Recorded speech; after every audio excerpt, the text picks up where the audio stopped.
Hello বন্ধুরা, তোমরা সবাই কেমন আছো? আশা করি তোমরা সবাই ভালো আছো। আমি আমার ব্লগটা বেলা 11টা থেকেই শুরু করছি। এখন আমি আবার স্নান করে আসলাম, যেহেতু প্রচুর গরম, 3বার স্নান করলাম। তো জামা কাপড়গুলো ভালো করে সরিয়ে দিলাম। তো আজকে তোমরা থাম্বনেলটা দেখে বুঝতেই পেরেছো আমি কি দেখাবো তোমাদের। চলো দেখে নাও তোমরা কি বানাচ্ছি। তো হ্যাঁ, আজকে আমি তোমাদের যেমন ওই বাঙালির বানায় না আটা দিয়ে গোলা রুটি, ঠিক ওই রকমই তোমাদের আজকে আমি নতুন একটা রেসিপি দেখাবো। হ্যাঁ, যেমন কি বাঙালি লোক খায় বেসন, এই তোমার আটা দিয়ে গোলা রুটি, তেমনই আমি আজকে বেসন দিয়ে গোলা রুটি বানাচ্ছি। দেখো, হলুদ দিয়ে দিয়েছি একটুখানি, একটু মির্চি পাউডার আর একটুখানি জিরা পাউডার। তোমরা স্বাদ অনুযায়ী দেবে, আমার মতো দেবে না, আমি যেভাবে দিচ্ছি। তোমাদের যতটা বানাবে ততটাই দেবে। এবার লবণটাও খুলে দিয়ে দিলাম।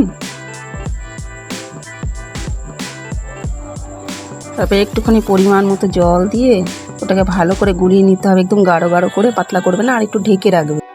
তো দেখো, এই ব্যাটারটার মধ্যে আমি যেমন কি একটা শিমলা মির্চি, পেঁয়াজ, কাঁচা লঙ্কা, টমাটো এগুলো সব ধুয়ে ছোট ছোট করে কেটে নেব। তোমরা তোমাদের স্বাদ অনুযায়ী সমস্ত কিছু দিতে পারো। একটু ধনেপাতা হলে ভালো হতো, ধনেপাতাটা আমার কাছে নেই। তোমরা রসুনও দিতে পারো, আদাও দিতে পারো, তোমাদের যেমন মন হয় তেমন তোমরা দিয়ে বানাবে। তো আমার কাছে যেটা ছিল আমি সেটা দিয়েই বানাচ্ছি। সমস্ত জিনিস আমি বেশ সুন্দর ছোট ছোট করে কেটে নিয়েছি। একটু ছোট করে কাটতে হবে, যদি ছোট করে না কাটি তাহলে ওটা মনে করো সিদ্ধটা হবে না ভালো মতো। তার জন্য সমস্ত জিনিস আমি ছোট ছোট করে কেটে নেব। তো দেখো, লঙ্কাটাকেও একটু ছোটো ছোটো করে কেটে নিলাম। তো তোমরা সেরকমভাবে দেবে যতটা তোমরা লঙ্কা খাবে, আমি একটাই দিয়েছি। তারপর মধ্যে শিমলা মির্চিটাকেও ছোট্ট ছোট্ট করে কেটে নিয়েছি। তোমাদের পছন্দ না হলে তোমরা শিমলা মির্চি দিও না। তো এই দেখো, এখন কাটছি। ভিতরের বীজগুলো আগে ফেলে নেবে, যদি ভিতরে বীজগুলো থাকে না তাহলে ওটা মুখের মধ্যে আসে, সেই স্বাদটা সেরকম একটা ভালো লাগে না। হ্যাঁ, তো শিমলা মির্চগুলো আমি ছোটো ছোটো করে কেটে নিয়েছি। আমার সমস্ত জিনিস কাটা হয়ে গেছে। তারপরে গ্যাসটা চালিয়ে তাওয়াটা বসিয়ে দিলাম। আর এইদিকে দেখো, আমি পেঁয়াজ, তারপরে শিমলা মির্চি, টমেটো এগুলো সমস্ত জিনিস আমি বেসনে যে ব্যাটারটা বানিয়েছিলাম না ওটার মধ্যে ভালো করে মিশিয়ে নিলাম। মশলা তো আগেই দিয়ে দিয়েছিলাম। তো এবার এই তাওয়াটার মধ্যে বেশ সুন্দর করে তেলটাও দিয়ে দিলাম। তেলটা দিয়ে একটুখানি ছড়িয়ে দিলাম, যে চারিদিকে তেলটা ভালো মতো ছড়ায়। তারপরে গরম করে নিচ্ছিলাম খুব বেশি করে, নাহলে ভেঙে যাবে। তো বেশি করে গরম করে তারপর এটা ছড়িয়ে দিলাম, হচ্ছে না চামচ দিয়ে, এই জন্য ভালো করে হাত দিয়ে ছড়িয়ে নিলাম এটাকে।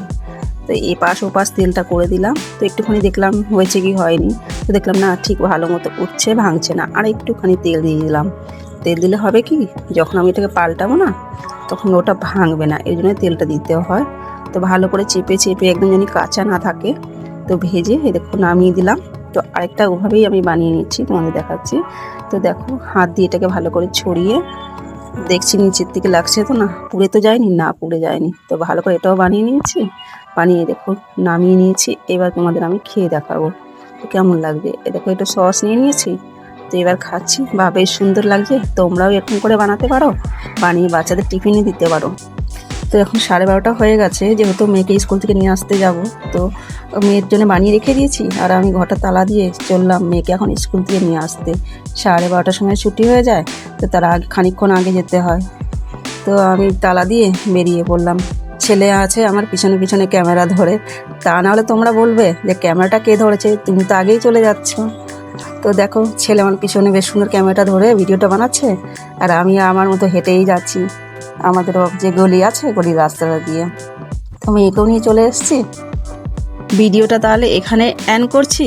যদি ব্লগটা ভালো লাগে তাহলে একটা কমেন্ট করে দিও, আর আশা করি তোমাদের আমার এই ব্লগটা খুবই ভালো লেগেছে।